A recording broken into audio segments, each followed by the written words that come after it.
Hello. जगणं म्हणजे नदीतला प्रवास.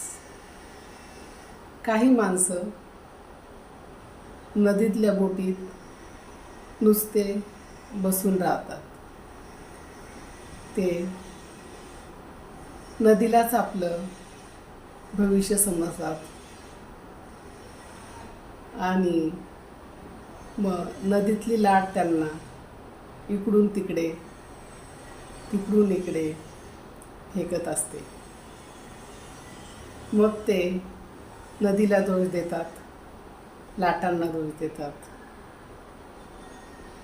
आणि नदी खवळल्यासारखी त्यांना खेळवत असते.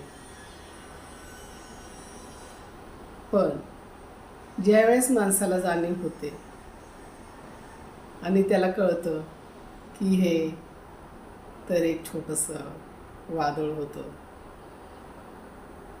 समजलं असेल तर लाईक करा, नाही समजलं तर कमेंट करा.